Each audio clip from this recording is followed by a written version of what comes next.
Hey guys, welcome to the Daehan podcast. I am your host, Daehan. For episode 2, we're going to be talking about two very important players that will help you with your fat loss. And they are Hunger Hormones, Leptin and Ghrelin. Give them applause, everybody. Give them applause. And then we'll be talking about why understanding what they do and how it affects you are very important.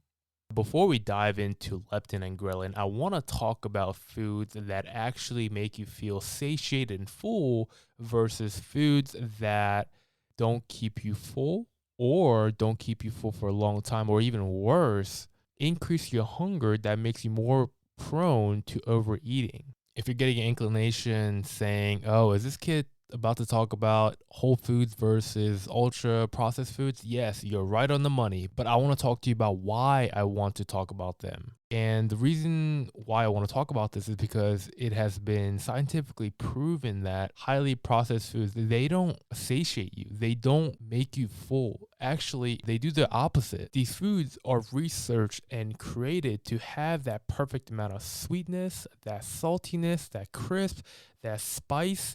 I mean, they're perfectly made to make our taste buds go crazy, just go completely haywire in a good way that just makes us keep on coming back and back and back. And this is not a surprise to anyone. I'm sure everyone has experienced this firsthand. And I'll give you guys an example. I'm sure you guys had a great meal where you had, good protein, good carbohydrates, good veggies, and you're feeling really, really good. You're feeling really satiated. But then you have for dessert some chips. And then after that, you're really in the mood for something sweet. And then you get into the ice cream. You get a couple scoops of that. That's really good. But then you realize literally like 5 minutes ago, you were so full. You were so satiated. I mean, your belt is working overtime to just keep everything together and not just let everything hang out. But how crazy is that concept, right? You were completely satiated with whole foods, but then for your dessert, you have the chips, you have the ice cream, and you can just eat so much more when you eat those type of foods. So what is that saying? That's going back to that phrase that we all heard before, the old guy at the dinner table saying, oh,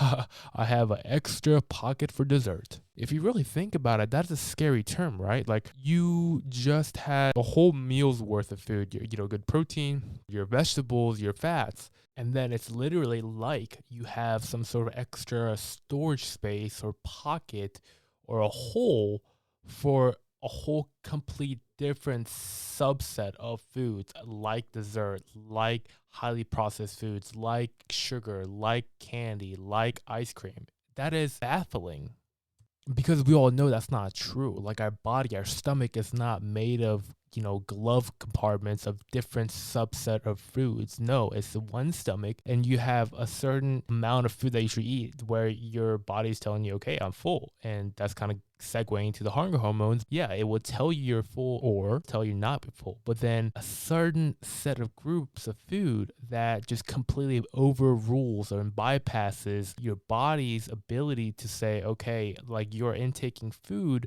but there is no trigger or flag that is being raised in your mind that's saying, okay, I'm not full. I can continue to eat this. And how scary is that concept? So that's what I want to quickly talk about before we get into the thick of the podcast. I wanted to equip you guys with that knowledge to understand, hey, this is exactly why I know why I overeat, even though I had my full meal and I have my dessert and I'm just going full overboard.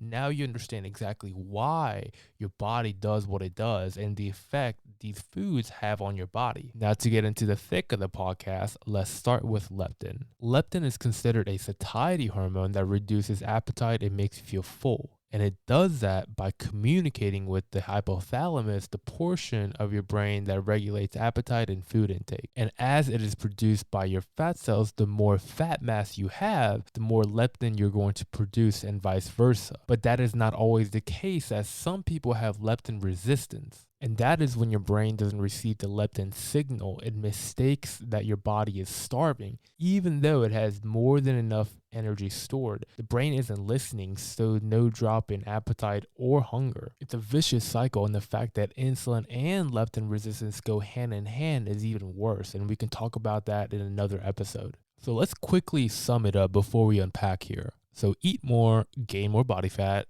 More body fat means more leptin.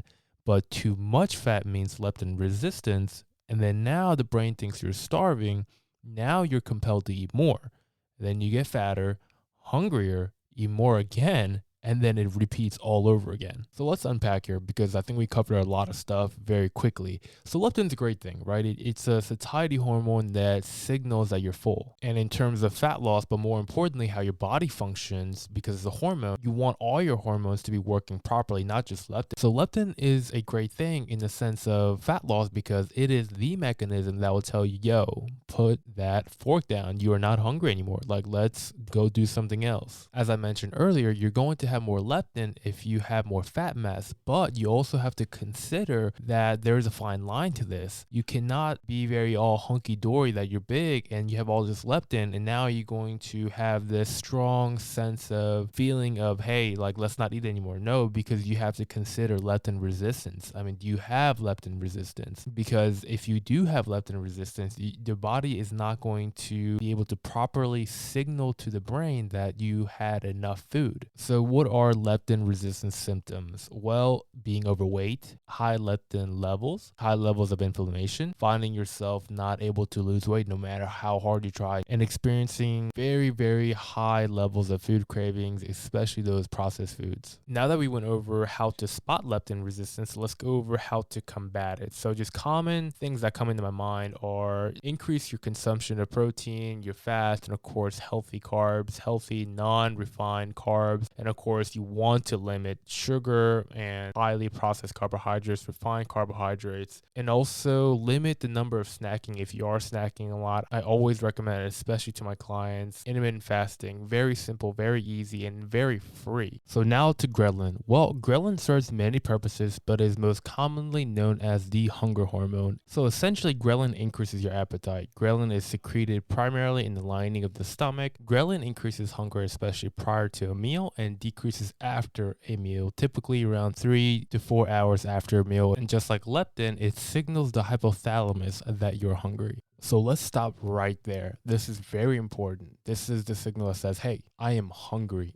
And we want to make sure that this hormone is functioning properly and not on all the time when it doesn't need to be. Good thing is that normally ghrelin is lower in people who are higher in body weight. So that means that people who are a little bit on the heavier side, your ghrelin levels will be lower. So your appetite levels will be lower. But when we go on a diet or restrict calories, ghrelin starts to increase mightily. Studies have shown that after obese people eat a meal, ghrelin only decreases slightly. Because of this, the hypothalamus doesn't receive as strong of a signal to stop eating, which can lead to overeating. So similar to insulin, leptin, and basically all other humanly function, you want to help and do everything you can to be able to help your body do its job, properly fight off sickness, feel good, have energy. So in order to ensure that your hunger hormones, leptin and ghrelin, are functioning properly, you want to follow the rules that I covered in terms of increasing leptin. So you want to eat right, you want to decrease sugar, you want to decrease highly refined foods, you want to keep your cortisol levels low, which means stress, you want to get good quality of REM sleep and non-REM sleep, and you want to get at least